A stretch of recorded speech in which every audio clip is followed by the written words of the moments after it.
Meus amados irmãos, boa noite.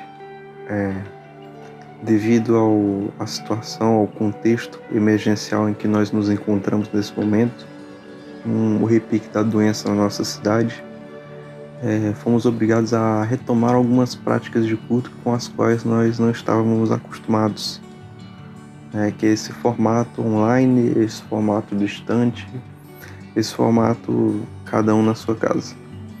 Fiquemos no aguardo aí em oração para que a situação mude na nossa cidade e que as autoridades possam nos autorizar novamente a nos reunirmos como igreja, que nós possamos ter a nossa comunhão uns com os outros restaurada presencialmente.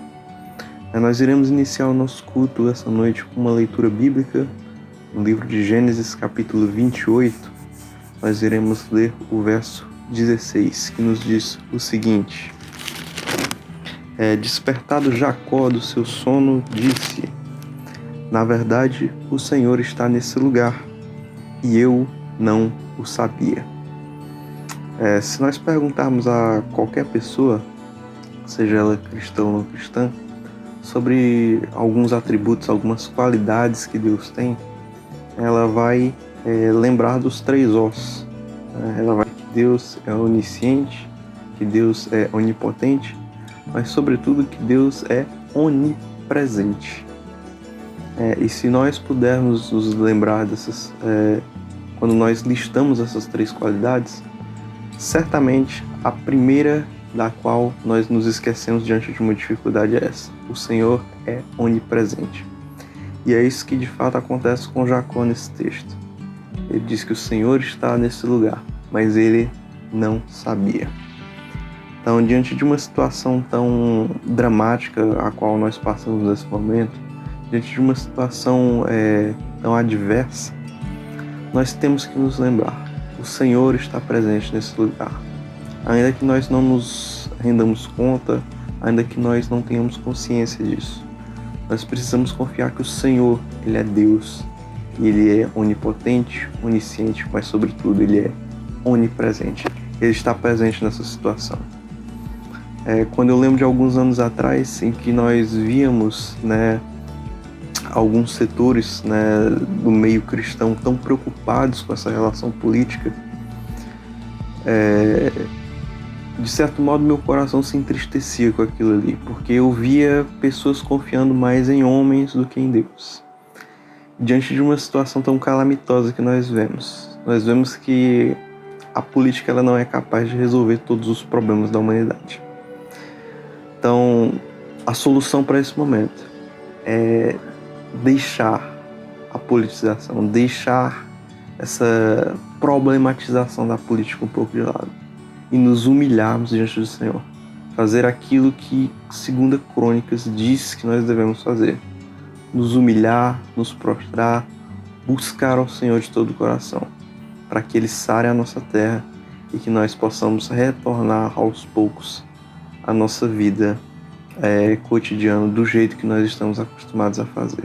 Então, antes de nós partirmos para o louvor, antes de nós louvarmos essa noite, eu peço que vamos ter um espaço aqui na nossa edição para que você possa fazer a sua oração nesse momento, clamando a Deus pela cura da nossa terra, clamando a Deus por as pessoas que estão nesse momento num leito de hospital, pelos profissionais que estão lidando com essa situação tão dramática. Você pode orar nesse momento e logo em seguida nós estaremos louvando ao Senhor. Vamos louvar.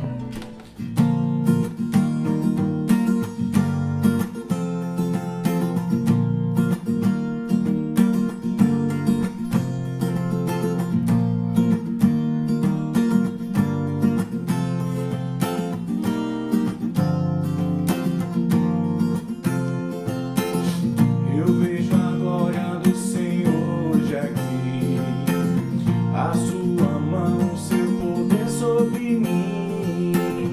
Os céus abertos, hoje eu vou contemplar o amor descer nesse lugar. Eu vejo a glória do Senhor hoje aqui, a sua mão,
Meus irmãos, boa noite, querida Igreja do Senhor. Estamos mais um momento para nós meditarmos a respeito da Palavra de Deus. E esta noite eu quero ler com vocês Romanos, capítulo 13, dos versículos 11 ao 14.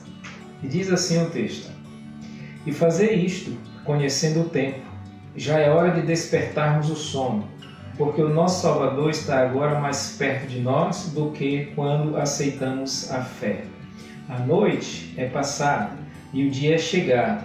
Rejeitemos, pois, as obras das trevas e vistamo-nos das armas da luz.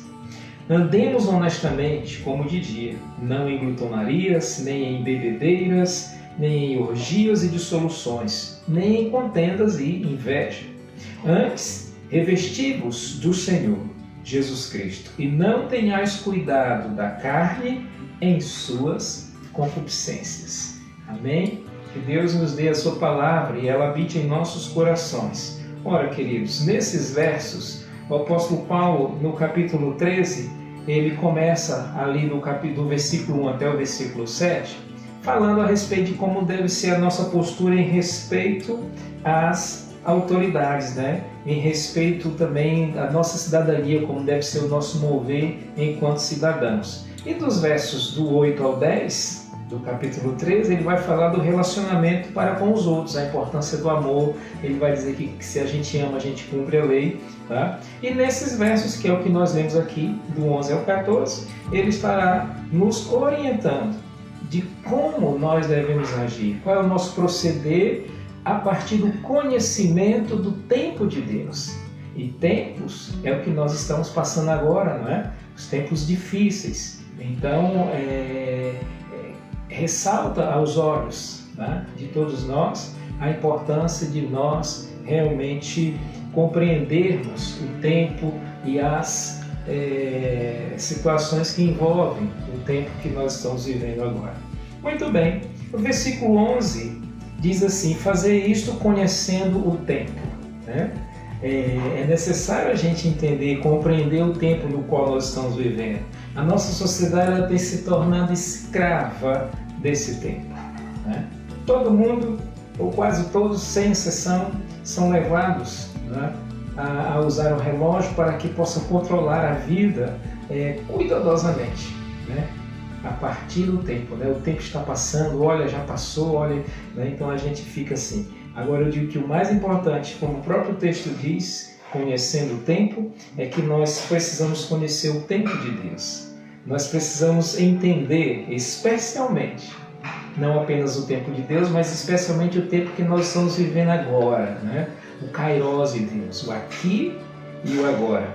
Nós precisamos entender isso. O texto nos chama para isso. Quando a gente, de uma forma geral, entende as Escrituras, lê as Escrituras, nós conseguimos perceber que a Bíblia tem uma divisão uma divisão histórica, né? Entre o que é este mundo e o mundo que virá.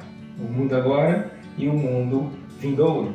E quando nós estamos no Novo Testamento, principalmente, nós conseguimos perceber claramente que a Igreja, os apóstolos, os escritos do Novo Testamento, dão-nos a convicção, a certeza de que a era vindoura ela foi iniciada com Jesus.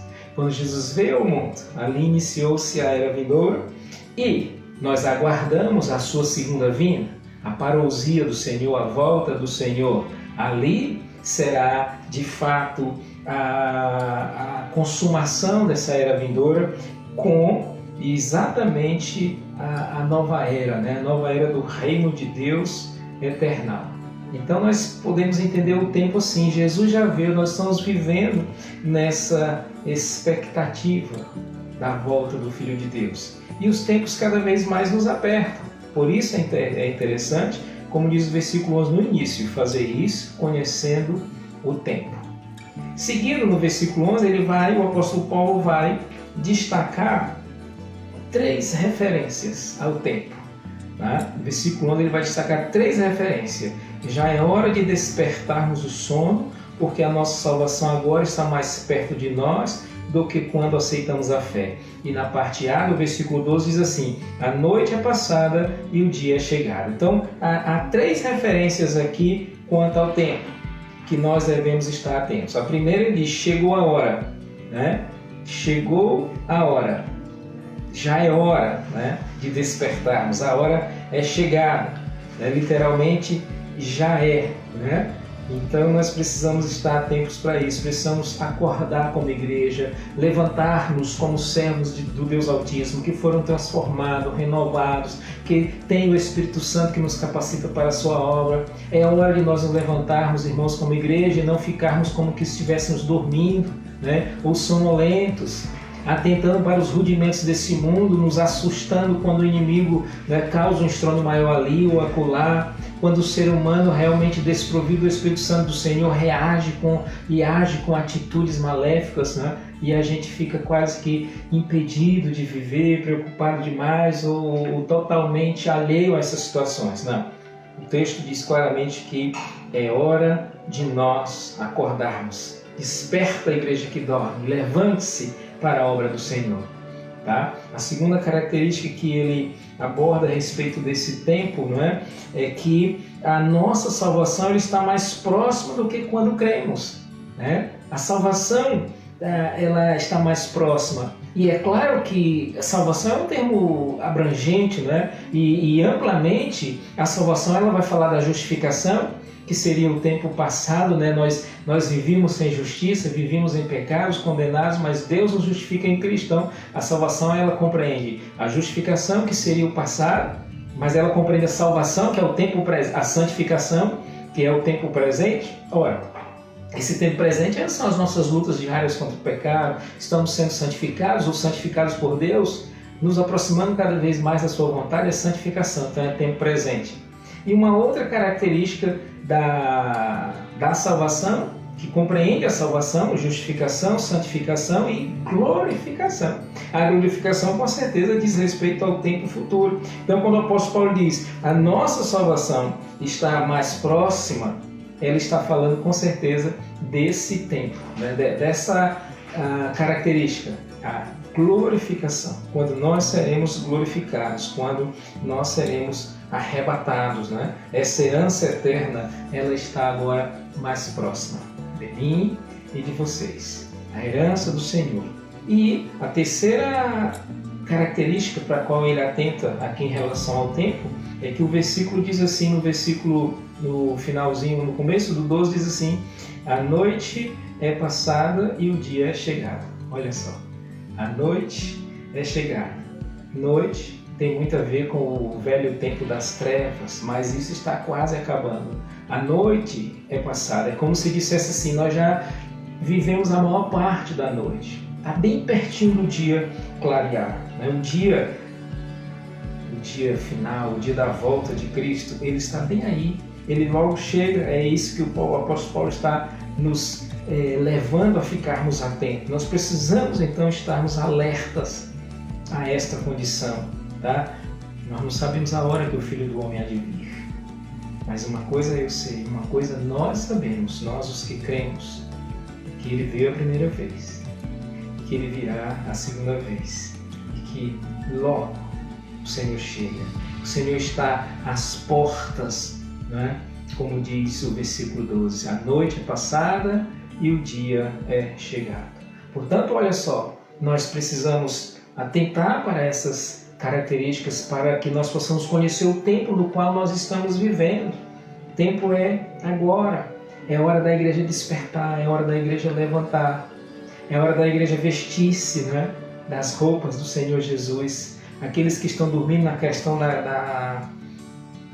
de quem está realmente dormindo, é a questão de quem está usando as roupas erradas. Nós precisamos estar acordados, usando as roupas dos dias, as roupas da guerra, né?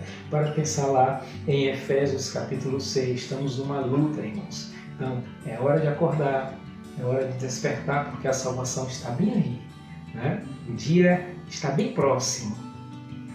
Logo, logo o Senhor virá. Então, acordemos. Então, essa é a condição daqueles que entendem o tempo no qual estamos vivendo. E se agora nós entendemos isso, nós conseguimos perceber essa circunstância, nós devemos agir de acordo com o conhecimento que nós temos. Porque quando nós olhamos para o que está acontecendo, nós não entendemos que é apenas alguma coisa casual, irmãos. não é obra do destino, não é isso, não é aquilo. Nós estamos vivendo um tempo e o tempo é chegado de cada vez mais adorarmos ao Senhor. Nada acontece por acaso. O Senhor está no controle desse universo. E a igreja precisa agir, reagir de acordo com essa fé de que o Senhor está no controle.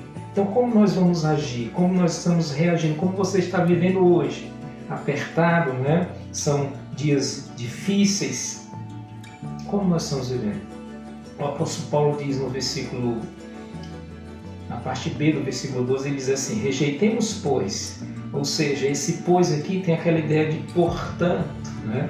Ou agora que nós entendemos o tempo do Senhor, nós precisamos exatamente ver que ele faz 3 pedidos. Ele dá 3 situações aqui que nós precisamos, de uma certa forma, entender e vivenciar. O primeiro tem a ver com a questão noite e dia. De novo, ele diz: rejeitemos, pois, as obras das trevas e vistamos-nos das armas da luz. Mais uma vez a comparação: noite, trevas; dia, luz, armas da luz.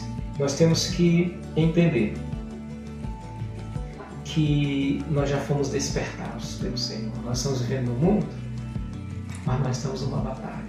Revestirmos das armas da luz é isso. A arma que o Senhor deixou, o Senhor nos deixou o Espírito Santo. O Espírito Santo nos capacita com dons, o Espírito Santo nos dá frutos, para que nós sejamos cheios dele, enfrentando essa batalha, tanto espiritual, carnal, seja lá o que for, nós estamos lutando o bom combate. E para isso nós precisamos nos revestir das armas de Jesus, sabe? Não ficar como quem está dormindo. Tá? Ele diz: rejeitemos as obras das trevas, ou seja, como se alguém está dormindo, tá? Usando pijamas, usando roupas totalmente relaxadas, despreparadas, e quem não está atento à batalha que está acontecendo. Irmãos, acordemos para essa realidade. A igreja está travando uma batalha espiritual a partir dessa realidade existencial na qual nós estamos inseridos e passando agora com essa questão, principalmente a questão da pandemia. Então vamos enfrentar essa batalha nos revestindo das ferramentas, das armas do Senhor, como lá em Efésios 6, né? A partir do versículo 10, a armadura do cristão. Então precisamos acordar e nos revestir do Senhor.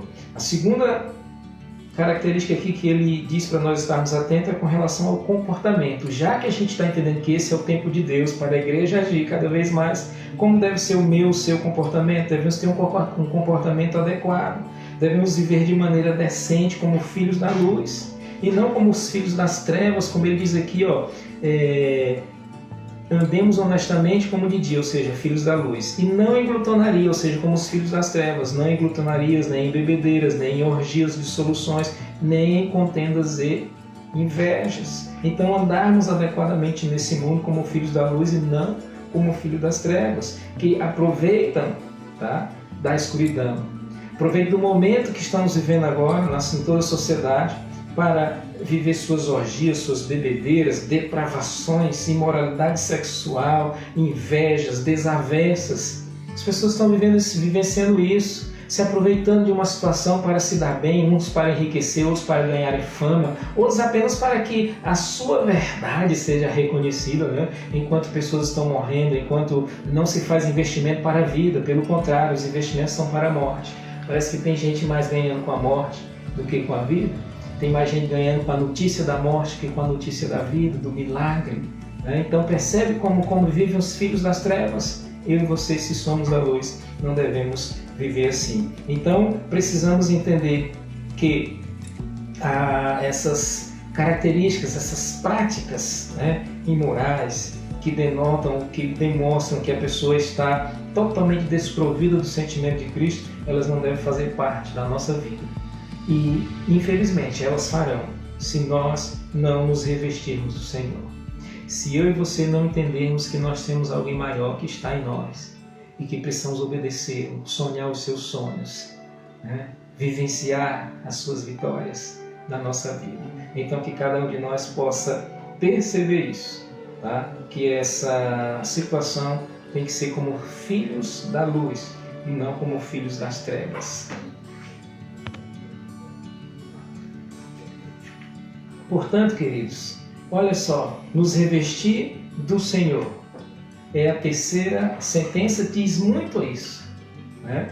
A terceira sentença está lá no finalzinho.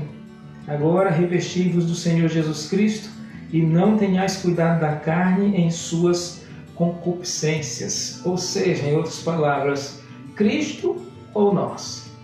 Como você está enfrentando esses dias, esses tempos? Obedecendo ao Senhor, vivenciando o Senhor na sua vida, ou simplesmente como o seu velho eu, vivendo a velha criatura? Cristo ou nós? Devemos pensar nas coisas de Deus, irmãos. Devemos pensar nas coisas do alto, que o Senhor revelou através de Jesus Cristo para nós. Não devemos mais dar lugar ao diabo, à carne, aos seus sentimentos, desejos terrenos, pecaminosos. Nós devemos vivenciar realmente a boa vontade de Cristo na nossa vida. Finalmente, compreendendo agora o tempo que nós estamos vivendo, entendendo o que está posto diante de nós, entendendo que essa era vindoura ela já foi descortinada desde a primeira vinda de Jesus. Agora nós estamos esperando a sua volta, né? É tempo de esperar. A igreja entrou exatamente nesse êxodo, nessa caminhada até a volta do Senhor. E agora nós estamos vivendo essa expectativa, cada dia mais. E quanto mais o dia passa, mais a expectativa se torna pujante. Então eu e você não podemos desesperar nesse mundo. Talvez mais coisas aconteçam, talvez não. Em quais lacunas de tempo isso acontecerá?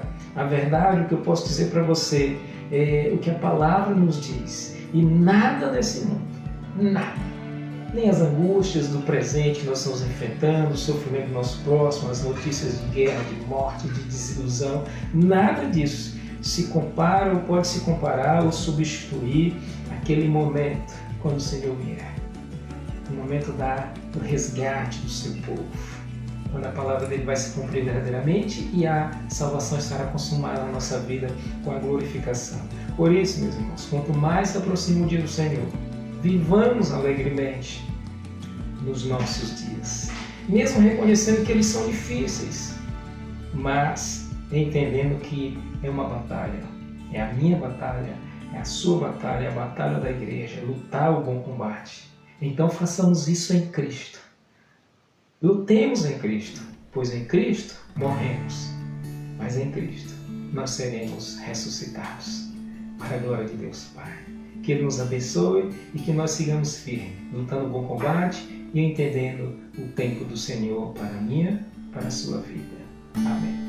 Grande é o Senhor e muito digno de louvor. Na cidade do nosso Deus, seu santo monte, a alegria de toda a terra.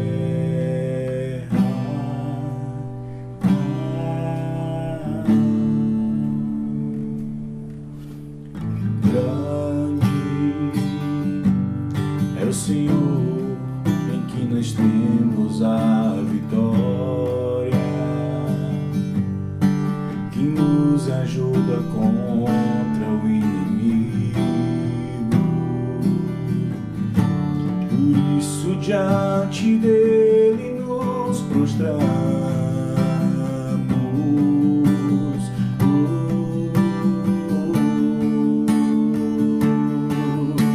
Queremos o teu nome engrandecer e agradecer-te por tua obra em nossa vida. Confiamos em teu infinito amor, pois só tu és o Deus eterno sobre toda a terra e céu.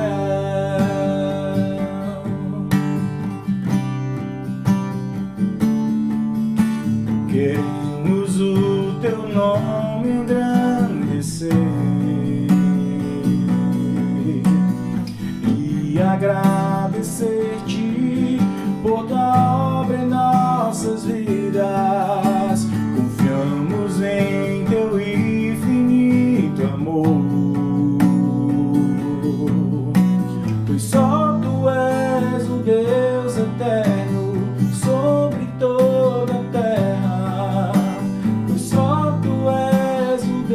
Deus eterno sobre toda a terra, pois só tu és o Deus eterno sobre toda a terra, pois só tu és o Deus eterno sobre toda a terra e céu.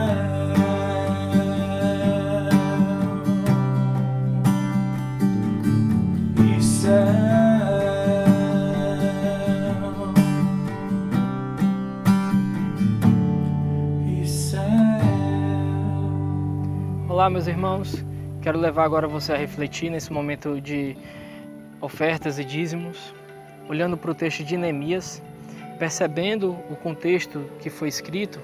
A gente vê o retorno do povo de Israel do cativeiro babilônico para Jerusalém, momento fundamental na história do povo de Deus. E aqui eu quero refletir com você no texto de Neemias capítulo 7, onde a gente vai abordar e vai perceber várias pessoas contribuindo para a reconstrução do templo. Naquela época, entendia-se que Deus se fazia presente no templo. Então, como era valorizado a reconstrução do templo? Então, no texto, a partir do versículo 70 de Neemias 7, a gente vai ver alguns chefes de família contribuíram para a obra.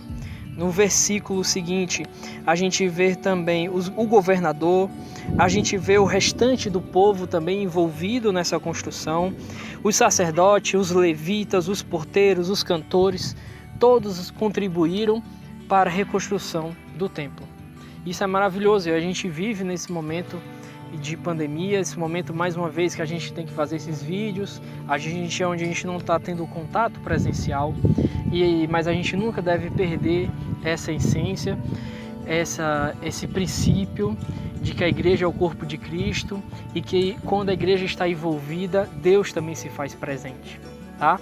Então, não contribua somente por contribuir, por obrigação ou então porque é um rito religioso, mas contribua sabendo que você está cooperando para a obra de Deus, sabendo que você está envolvido nesse corpo e que você precisa fazer parte desse corpo e nós necessitamos da igreja em nossas vidas. E a gente vê na nossa cidade, principalmente, a importância que está se dando a esse assunto de entender como as igrejas como essenciais, como item essencial na comunidade, na cidade em si. Então que nós devemos também privilegiar, que a gente também deve dar a devida importância a esse momento de dízimo e ofertas. Perceber que a igreja tem se envolvido, tem se preocupado com vidas, tem se preocupado com pessoas que estão passando necessidades e a gente tem se envolvido na obra da cesta básica, né, ouvindo os irmãos que estão precisando de apoio. Então se envolva, né, participe, contribua com alegria, realmente com o que você pode realmente dar, não passando além do que você venha realmente a fazer um esforço além da conta. Não faça isso, não prejudique a necessidade básica da sua família, mas esteja perceptível, esteja orando, percebendo de Deus, Senhor, onde é que o Senhor quer que eu esteja contribuindo, né? Qual o valor realmente que eu possa estar doando para que não falte na minha casa, mas também que eu possa ajudar aquele meu irmão que precisa também da minha ajuda, assim como o Senhor tem me ajudado diariamente. Então que juntos possamos estar nos envolvendo nessa obra a qual Deus nos chamou. E o interessante desse texto, quando acaba o capítulo 7, no capítulo 8, o primeiro versículo, a gente já vê dizendo assim um texto: então, como se fosse um só homem, todo o povo se reuniu na praça, diante das portas das águas, e pediram a Esdras, o escriba, que o trouxesse o livro da lei de Moisés, que o Senhor dera a Israel. Então, que maravilhoso, o povo se reunindo para ouvir a palavra de Deus. E é isso que nós estamos fazendo. Então se envolva na obra de Deus, contribua conforme Deus tem colocado no seu coração. As contas, né, assim, para você fazer sua oferta, o seu dízimo vai estar passando após esse vídeo. Você pode anotar, fazer a transferência, o Pix, da maneira como você desejar. Ou então nos procure no WhatsApp, que nós iremos também estar indo até você de uma forma de segurança, com todos os cuidados que a gente precisa ter. Forte abraço, igreja, permanecemos firmes no Senhor, para a glória dele. Amém.